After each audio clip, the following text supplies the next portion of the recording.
መናገርበት ቃል ዘጸአት 3 ሲሆን ከ13 እስከ 16 ያለውን ክፍል እናገራለሁ። አነበውና ወደ ጊዜው መልእክት ሄዳለሁ። መጽሐፍ የምትፈልጉ ሰዎች ያለና የሚኖር እርሱ ምን ይለኛል? ያስቀጥለኛል። እንዲህ ይላል። ሙሴም እግዚአብሔርን እነሆ እኔ ወደ እስራኤል ልጆች በመጣው ጊዜ የአባቶቻችሁ አምላክ ወደ እናንተ ላከኝ ባሉ ጊዜ ስሙስ ማን ነው ባሉኝ ጊዜ ምን እላችኋለሁ አለው። እግዚአብሔርም ሙሴን ያለና የሚኖር እኔ ነኝ አለው። እንዲህ ለእስራኤል ልጆች ያለና የሚኖር ወደ እናንተ ላከኝ ትላለህ አለው። እግዚአብሔርም ደግሞ ሙሴን አለው፣ ለእስራኤል ልጆች እንዲህ ትላለህ፣ የአባቶቻችሁ አምላክ የአብርሃም አምላክ የይስሐቅም አምላክ የያዕቆብም አምላክ እግዚአብሔር ወደ እናንተ ላከኝ። ይህ ለዘላለም ስሜ ነው፣ እስከ ልጅ ልጅ ድረስ መታሰቢያዬ ነው። ዋው! እግዚአብሔር ይባረክ። ይሄን ክፍል ስንመለከት ታሪኩ የሚጀምረው የሙሴ ታሪክ ዘፍጥረት 50 ላይ ዮሴፍን የማያውቅ ትውልድ በተነሳ ጊዜ ዮሴፍን ስራ ያላወቀ ያልተገነዘበ ንጉስ በተነሳ ጊዜ 70 የሚሆኑ የእስራኤል ትውልዶች እንደነበሩ መጽሐፍ ቅዱስ ይናገራል። ዮሴፍ ሞቷል። የዮሴፍ ታሪክ አብቅቷል። እስራኤል እዛ ጋር የሚቆም ይመስላል። በጣም የሚገርመው ዘጸአት ሲጀምር እንደሚል ቃል አለ፣ 2 ሌዋውያን ተገናኙ ይላል።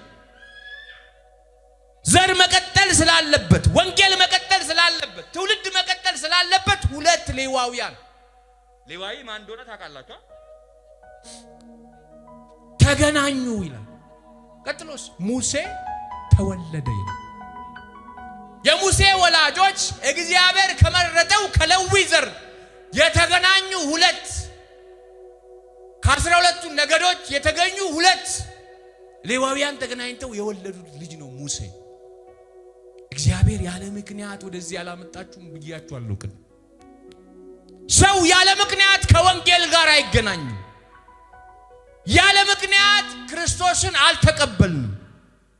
ብራዘር፣ ያንተን ምድራዊ ኑሮ ሊያስተካክል እግዚአብሔር ወደ ቤቱ አልጠራህም። እሱ ግን ይስተካከላል። ኦርደሩ ግን መዛባት የለበትም። መጀመሪያ ወንጌል መቀጠል አለበት። አሜን በልባክ። ከነዚህ 2 ሌዋውያን የተገኘው ሙሴ ትውልድን የሚያድን ልጅ ሆነ። ሙሴ ያለፈበት ውጣ ውረድ ፕሮሰሱን አልነግራችሁ ስለምታውቁት ኋላ የተጣለ የፈርዖን ልጅ ምናምን ብዬ ከልጅነታችን ጀምሮ ፊልም ስናይ ኖረናል። እሱ ብቻ በቂ ነው። ግን ያ የተረፈ ትውልድ ከ70 ውስጥ 2ቱ 68ቱ እንዳሉ 2ቱ ብቻ ጥቂቱ ቁጥር ወንጌል ማስቀጠል ቻለ። አሜን በለኝ ባክ። ትንሹ ቁጥር 2ቱ እኮ ናቸው። የእስራኤልን ሕዝብ ትውልድን ደግሞ የሚገርማችሁ የእስራኤል ሕዝብ ቁጣ፣ ጩኸት፣ የእስራኤል ሕዝብ ችግር በጣም ወደ እግዚአብሔር የተሰማበት እግዚአብሔር የእስራኤልን ሕዝብ ለቅሶ ይላል ጩኸት፣ መጨቆን ሰማ፣ አወቀ፣ ተመለከተ ይላል። ግን ሕዝቡ ምን እያለ ነበር? እየተጨነቀ ነበር። ሙሴ ከ2ቱ ሌዋዊ ተወልዶ እያደገ ነበር። ሕዝቡም ጡብ እየተፈተፈ ነበር። ሕዝቡም እየተጨነቀ ነበር። ሕዝቡም መከራ እያየ ነበር። ሕዝቡም ግራ ተጋብቶ ነበር። ሕዝቡም ባሪያ ነበር። ግን የአርነቱ ዘመን እየመጣለት ነበር። አሜን በሉ ባካችሁ። ነፃ የሚወጣበት ጊዜ እየመጣ ነበር። ከዛ ሙሴ አደገ። ከዛ ራእይ አየ ይላል። ሙሴ ምን አየ? ራእይ አየ። ምን? እሾክና እሳት መካከል መልአክ ቆሞ አየ ይላል። አሜን በል ባክ። እሾክ እዚህ ጋር አለ፣ እሳት እዚህ ጋር አለ። መካከል ላይ ምን አየ? መልአክ ቆሞ አየ። አየ ነገሩ እዚህ ጋር ጀመረ። እስቲ ራእይ ላጣራ ሲል እግዚአብሔር ያለው ትዝ ይላችኋል። አንተ የቆምክበት ስፍራ የተቀደሰ ነውና ጫማህን አውልቅ። አያችሁ፣ ሙሴ የሚያውቀው በምድረ በዳ ውስጥ መኖሩን ነው። ምድረ በዳ ውስጥ መሆኑን ነው። ለእግዚአብሔር ግን ያ ምንድነው? የተቀደሰ ስፍራ ነው። አያችሁ፣ ዛሬ የናንተ ምድረ በዳ፣ የናንተ አስጨናቂ ቦታ፣ የናንተ ሰላም ያጣችሁበት ስፍራ ለእግዚአብሔር ምኑ ነው? የተቀደሰ ስፍራው ነው። እግዚአብሔር ቀድሶ ነው ስፍራን የሚሰራው። አስቀድሶ ነው ቦታህን የሚይዘው አለው። ጫማን አውልቅ፣ ጫማን አውልቅ። እውነት ነው። አንተ በጎች ያማችን በጎች የምታግድበት ምድረ በዳ ነው። እማይመች ነው። ምንም የሚታይ ተስፋና ጥሩ ነገር የሌለበት ቦታ፣ ግን ለኔ የተቀደሰ ስፍራ ነው። ወንድሜ የቤት ኪራይ የለህም ዛሬ? ወንጌል ማገልገል ፈልገ ታክሲ የለህም? ሁሉ ነገር ምድረ በዳ ሆኖብሃል። ያ ስፍራ ለእግዚአብሔር የተቀደሰ ስፍራ ነው በሉ። እስቲ እንዲህ በሉ፣ የኔ ምድረ በዳ በሉ ለእግዚአብሔር የተቀደሰ ስፍራ ነው። አያችሁ፣ ሙሴ አላወቀውም፣ ራዩንም አላወቀ፣ ቦታውንም አላወቀ። ምክንያቱም ጀማሪ ነው። ጀማሪ ነው። የመጀመሪያው ነው። ልምድ የለውም። እግዚአብሔር በፊት ከማን ጋር ነበር የሰራው? ከአብርሃም ጋር። እግዚአብሔር በፊት ከማን ጋር ነበር የሰራው? ከይስሐቅ ጋር። እግዚአብሔር ከማን ጋር ነበር የሰራው? ከያዕቆብ ጋር። ከሙሴ ጋር ገና ሊጀምር ነው። አሜን በልባል። ብራዘርና እህቴና ወንድ ሊጀምር ነው። እግዚአብሔር ከናንተ ጋር ሊጀምር ነው። ማጃናን ስካንዶራ ላብ አይቤት ወንጌል ሲወራ እኮ ደስ ሲል፣ ወንጌል ሲሰበክ ደስ ሲል፣ ወንጌል ሲነገር ደስ ሲል። አየ ሙሴ ልምድ የለውም፣ ግን በራእይ ነው የተወለደው። መልእክት ይዞ ነው የመጣው። ትውልድ ሊያድን ነው። ትውልድ ሊታደግ ነው። እግዚአብሔርስ ያለና የሚኖር ነው።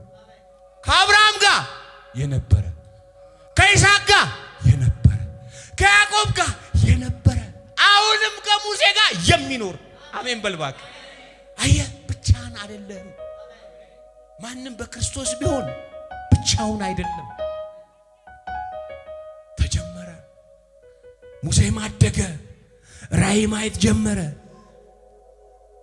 የአማቾቹን በግ ምድረ በዳ ላይ ይጠብቅ ጀመር። ደስ የሚለው ግን አንተ የእሱ ምድረ በዳ የእግዚአብሔር ቅዱስ ስፍራ ነው። በጣም አይገርምም? እሾህና እሳት መካከል መልአክ ቆሞ አየ። ወገኖቼ ዛሬ እግዚአብሔር ለዚች ቤተ ክርስቲያን፣ ለአገልጋዮቿ፣ ለመሪዎቿ፣ ለፓስተሮቿ የላከው መልአክ አለ። መልአክ አለ። ምን ቀጥለው? ለዛ ነው የእግዚአብሔር መልአክ አብሮን አለ። ሙሴን ያስቀጠለው፣ ሙሴን መሪ ያደረገው፣ ሙሴን ካለማወቅ፣ ካለመረዳት፣ ካለመገንዘብ ወደ ዕውቀት የጠራው ያ መልአክ አለ።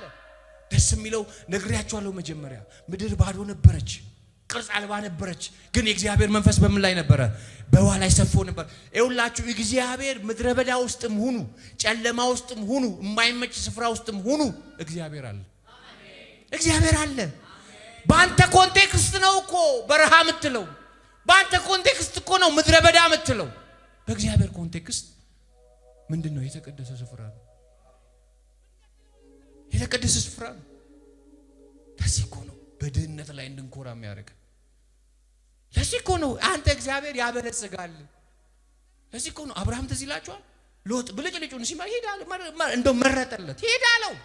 ለሱ ምኑን ወሰደ? ምድረ በዳውን ወሰደ። ምክንያቱም የሚያለመልም አምላክ ከኛ ጋር አለ። አሜን በሉ ባካችሁ። ካለመኖር ወደ መኖር የሚያመጣ የሚፈጥር አምላክ ከኛ ጋር አለ። ከራዩ ባላለ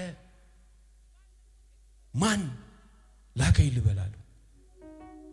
ራይ ካየ በኋላ ደግሞ ጭንቀቱ ማን ላከኝ ልበል። ምክንያቱም እንኳን አብርሃምን፣ እንኳን ይስሐቅን፣ እንኳን ያዕቆብን፣ እንኳን ዮሴፍን የማያውቅ ትውልድ ነው። ታውቃላችሁ፣ ዮሴፍን የረሳ ንጉሥ ነው የተነሳው። የሙሴ ጭንቀት ማን ላከኝ ልበል። ሃሌሉያ! እግዚአብሔር ጀግንነቱን አላወራ። ከአብርሃም ጋር የሰራው፣ ከያዕቆብ ጋር የሰራው ገድሉን አለ የሚያወራው። ሄድና ያለና የሚኖር እርሱ ልኮኛል በለው አለው። ሃሌሉያ! ዛሬ እኔ ነግራችኋለሁ፣ ያለና የሚኖር ከናንተ ጋር ነው። ያለና የሚኖር እርሱ ምን ብሎኛል? ልኮኛል። የሚገርመውን ነገራችሁ፣ የአብርሃም የይስሐቅ ያዕቆብ አምላክ ካለ በኋላ ይህ አለ ለዘላለሙ ስሜ ነው፣ እስከ ልጅ ልጅ ድረስ ደግሞ መታሰቢያዬ ነው አለ። አንተ የእግዚአብሔር አብሮነት ዝም ብሎ ሰዎች እንደነገሩ እንዳይመስል፣ ጊዜያዊ ችግር እንዳወራህ እንዳይመስል፣ የምድር ውጣ ውረድ እንደሰበከ እንዳይመስል። የእግዚአብሔር አብሮነት ዘላለማዊ ነው። አሜን በልባክ። ክብሬ ነው አለ እግዚአብሔር፣ ስሜ ነው አለ። የአብርሃም አምላክ መባል ያለ፣ የይስሐቅ አምላክ መባል ያለ፣ የያዕቆብ አምላክ መባል ያለ፣ የሙሴ አምላክ መባል ያለ፣ ዛሬም እኔና እናንተ አምላክ መባሉ ለዘላለሙ ስሙ ነው። እስከ ልጅ ልጅ መታሰቢያው ነው። እግዚአብሔር በማይለወጥ መታሰቢያ ነው አብሮን የሆነ ወገኖች። በቃ ሌላ ነገር አትበላ፣ ያለና የሚኖር እርሱ ልኮኛል። ኮንቨርሴሽን እስቲ እናንተን አስቡት። እናንተ ከእግዚአብሔር ጋር ያወራችሁ፣ እግዚአብሔር ልኳችሁ በዚህ ዘመን ለወንጌል ለፈርዖን በለው ለማን በለው ላላመነው ሰው ልኳችሁ ማን ብዬ ልናገር ስትሉ ያለና የሚኖር እርሱ ልኮኛል። ይህ ደግሞ ለዘላለሙ ስሜ ነው፣ እስከ ልጅ ልጅ ድረስ መታሰቢያዬ ነው። ሚንስ አንተ አይደለም ወንጌልን የምታሰፋው፣ የእግዚአብሔር መንፈስ በመኖሩ ነው የሚሰፋው። አሜን በላይ ባክ። በህልውናው ነው የሚሰፋው። ለወንጌል የጨከነ ትውልድ እግዚአብሔር ያስነሳ፣ እግዚአብሔር ያስነሳ። ወንጌልን የሚናገር፣ ወንጌልን የሚያውጅ፣ በወንጌል የሚናጠቅ ይህ አለ። ኦፍ ኮርስ የአብርሃም አምላክ ነኝ፣ ከአብርሃም ጋር ሰርቻለሁ። ኦፍ ኮርስ ከይስሐቅ ከያዕቆብ ጋር ሰርቻለሁ። አሁንም ካንተ ጋር ሰራለሁ። ግን የምሰራበት ክብሬ ይሄ ነው። አለው እኖራለሁ አለ እግዚአብሔር። ለዚህ እኮ ነው የእስራኤል ሕዝብ በእግዚአብሔር አብሮነት አይደራደርም። ትዝ ይላችኋል ሙሴን ያሉት፣ ኢያሱን ያሉት፣ ብቻ እግዚአብሔር ከሙሴ ጋር እንደነበረ ካንተ ጋር እንገዛለን። እኛ የመገዛት ችግር የለብንም፣ ግን ስታንዳርድ አለን፣ መስፈርት አለን። ከሙሴ ጋር የነበረ እግዚአብሔር፣ ከአብርሃም ጋር የነበረ እግዚአብሔር፣ ከይስሐቅ ጋር የነበረ እግዚአብሔር፣ ከያዕቆብ ጋር የነበረ እግዚአብሔር፣ ከሙሴ ጋር የነበረ እግዚአብሔር ካንተ ጋር ይሁን አሉት። እኛ እኮ ለየት የሚያደርገን ይሄ ነው ታውቃላችሁ። እንደው መስመር ስተን በቃ ብዙ ነገር ለማሳየት እንጥራለን እንጂ አብሮነቱ በቂ ነው። አብሮነቱ አንዳንድ ሰዎች ግራ ይገባቸዋል። ምንድነው ሞገስ ለየት ትላለህ? መነጽር አንተ ካረከው ለየት ይላል፣ ሱፍ አንተ ካረከው ለየት ይላል። because of God ሌላ ነገር እኮ አይደለም። ለዚህ እኮ ነው ከገጠር ወተን ሰው የሆነው። አሜን በልባክ። እግዚአብሔርን ይዘን ነው። ለዚህ እኮ ነው ምድረ በዳ ላይ እባብ ያልነደፈን። ለዚህ እኮ ነው ሰው የማይገባበት። እኔ አሁን ብዙ አገር ገብቼ ነኝ፣ ፊልስጤም ገብቼ ወንጌል ሰርቻለሁ። እንዳትለቅብኝ ሚሽነሪ ስለሆንኩ ሄጄ አውቃለሁ። እስራኤል ሄጃለሁ። አሁን ግብጽ ነው የምኖረው። አውሮፓ፣ አሜሪካ ማይገባበት ቦታ ሄጄ ተናግሬ በተሰባበረ እንግሊዘኛ ወንጌል ሰብኬያለሁ። ለምን መሰለህ? እግዚአብሔር ከኔ ጋር አለ። እኔ የገባኝ ከሙሴ ጋር ከአብርሃም ከይስሐቅ ከያዕቆብ ጋር የነበረ እግዚአብሔር ከኔ ጋር አለ። በቃ የተነሳውበት ወንጌልና እውነት ይሄ ነው። ይዤ የወጣሁት የአባቴን ዘር አይደለም። ይዤ የወጣሁት የእናቴን ዘር አይደለም። ይዤ የወጣሁት የትምህርቴን ኤክስፒሪያንስን ከሬሬን ልምዴን አይደለም። ይዤ የወጣሁት የአባቶቼን አምላክ የአብ እግዚአብሔር ወልድ ኢየሱስ መንፈስ ቅዱስ አሜን በልባክ። ይዤ የወጣሁት እሱን ነው። ይዤ የወጣሁት እሱን ነው። አብሮነቱ ነው ሀብቴ፣ አብሮነቱ ነው ንብረቴ፣ አብሮነቱ ነው ውበቴ፣ አብሮነቱ ነው ድምቀቴ። ዋው! አየህ ዛሬ ምን ይዘህ ተነሳ? ምን ይዘህ ጀመርክ? ምን ይዘህ ወጣ? ብዙዎች መንገድ ላይ ቀሩ፣ የእግዚአብሔርን ቤት ሳይሰሩ። የእግዚአብሔርን ቤት ስራ ስጡ ብለው የራሳቸውን ቤት ሰሩ፣ ግን ቆሙ። አየህ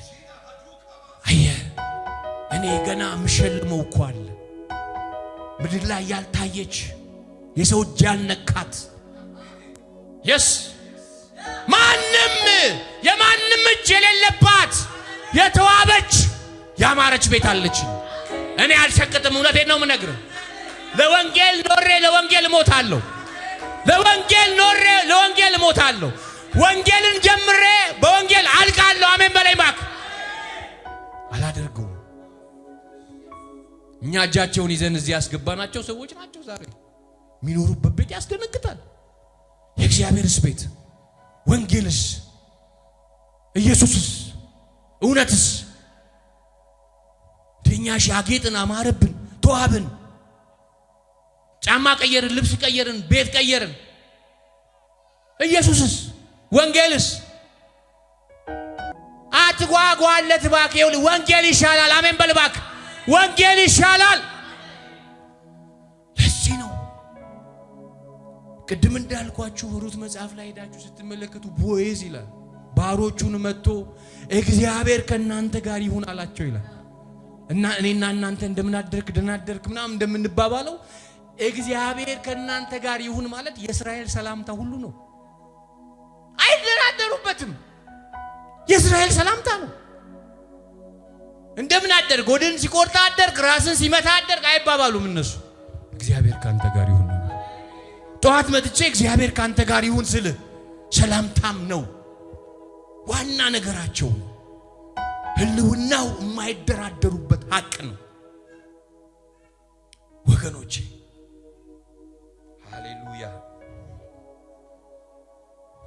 ከመጨረሴ በፊት ይህን እውነት ልንገራችሁ ይህ ለዘላለም ስሜ ነው እስከ ልጅ ሊደርስ መታሰቢያ ነው አለና ወደ አዲስ ኪዳን ስንመጣ ልጁን የላከበት ክብር ትዝ ይላችኋል አማኑኤል እግዚአብሔር ከኛ ጋር ማጃማስ ካንዶራ ላባዲያስ እግዚአብሔር አብሮነቱን በአዲስ ኪዳን ሲያጸናው ኢየሱስ እንኳን የመጣው እግዚአብሔር ከኛ ጋር ሊሆን ሊፈርድብን አይደለም ሊገለን አይደለም ሊያጠፋን አይደለም በአብሮነቱ ውበታችን ሽታችን መዓዛችን ጠረናችን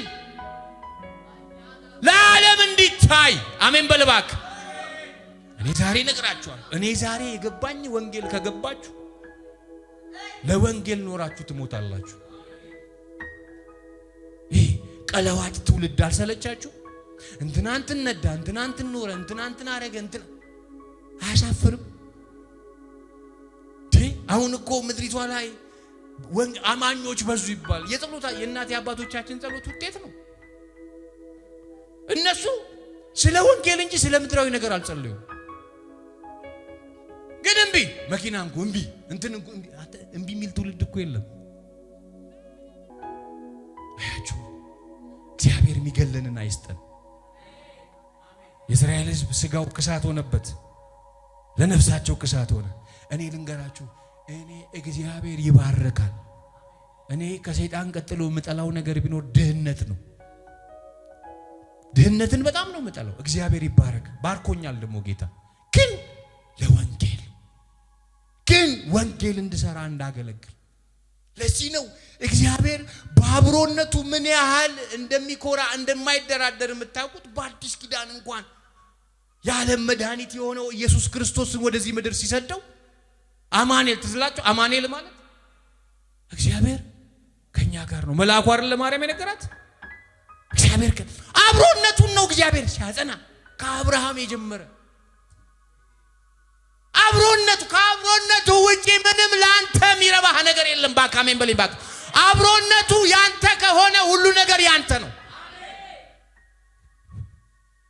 አብሮነቱ ወገኖቼ በጣም ሲሪየስ ነው እግዚአብሔር በአብሮነቱ አይደራደርም ለዚህ እኮ ነው ጨዋ ስለሆነ መንፈስ ቅዱስ ዝብለው ሲሰበስቡ አብሮነቱን ያሸሻል ትልቅ ያልናቸው ሰዎች ብቻቸውን ሆነው እናገኛቸዋለን እዛ በስንት ነገር ተስፋ ያደረግንባቸው ሰዎች ብቻቸውን ሌጣው ነው እናገኛቸዋለን ዛሬ ልንገራችሁ ወንጌል እንዲቀጥል ትውልድ እንዲቀጥል ምክንያቱም ልንገራችሁ እግዚአብሔር ከናንተ ጋር ይሁን በአዲስ ኪዳን በክርስቶስ ከናንተ ጋር ይሁን የአብርሃም የይስሐቅ ያዕቆብ አምላክ የሙሴ አምላክ ይሄ ለዘላለሙ ስሜ ነው እስከ ትውልድም መታሰቢያዬ ነው ያለ አምላክ ዛሬ በክርስቶስ ከናንተ ጋር ይሁን የቤተ ክርስቲያናችሁ ስም የዓለም መድኃኒት አይደለም የሚለው በዓለም መድኃኒት በኩል ከናንተ ጋር ይሁን ዛሬ ወገኖቼ አብሮነቱን በኢየሱስ ስም አጥብቃችሁ ያዙ። መድኃኒነቱን አጥብቃችሁ ያዙ። እውነት ነው፣ የዓለም መድኃኒት ነው፣ የዘላለም መድኃኒት ነው። ግን እቺን ቃል አስቧት። እቺን ቃል ደግሜ ላንብብላችሁ ውስጣችሁ እንዲቀመጥ። ዘጸአት 3 ላይ ሙሴም እግዚአብሔርን እነሆ እኔ ወደ እስራኤል ልጆች በመጣው ጊዜ የአባቶቻችሁ አምላክ ወደ እናንተ ላከኝ ባሉ ጊዜ ስሙስ ማን ነው ባሉኝ ጊዜ ምን እላችኋለሁ አሉ። እግዚአብሔርም ሙሴን ያለና የሚኖር እኔ ነኝ አለው። እንዲህም ለእስራኤል ልጆች ያለና የሚኖር ወደ እናንተ ላከኝ ትላለህ አለው። እግዚአብሔርም ደግሞ ሙሴን አለው ለእስራኤል ልጆች እንዲህ ትላለህ የአባቶቻችሁ አምላክ የአብርሃም አምላክ የይስሐቅም አምላክ የያዕቆብም አምላክ እግዚአብሔር ወደ እናንተ ላከኝ። ይህ ለዘላለሙ ስሜ ነው፣ እስከ ልጅ ልጅ ድረስ መታሰቢያዬ ነው። አይገርምም? እግዚአብሔር በዘላለማዊ ክብሩ ነው ለካ የተገናኘን። በዘላለማዊ ዝናው ከአብርሃም ጋር እንደሰራ ካንተ ጋር ሊሰራ፣ ከያዕቆብ ጋር እንደሰራ ካንተ ጋር ሊሰራ፣ በእነ ሙሴ እንደሰራ ካንተ ጋር ሊሰራ፣ በአዲስ ኪዳን በክርስቶስ ኢየሱስ በኩል መጥቶ ካንተ ጋር ሊሰራ። ወንጌል ይሄ ነው። ስለ ልጁ አይደል? ስለ ኢየሱስ ክርስቶስ አይደል? ስለ ዓለም መድኃኒት አይደል? ይሄ ወንጌል ነው ዛሬ እጃችን የገባው። ወገኖች ልናቀለው አይገባም። እኔ ጸልያለሁ እግዚአብሔር በኑሮም ይባርካችኋል። ግን ኦርደር አታዛቡ። በቃ ወንጌልን የሚናገር ወንጌል የሚሸት ወንጌል የሚል በወንጌል ፍቅር ያበደ ትውልድ እግዚአብሔር አስነሳለሁ ብሏቸዋል። ይታወቃል። ሰዎች ሲያችሁ እነዚህ እኮ በወንጌል ያበዱ፣ በወንጌል ፍቅር ያበዱ የዓለም መድኃኒት ቤተክርስቲያን ሰራዊት አገልጋይ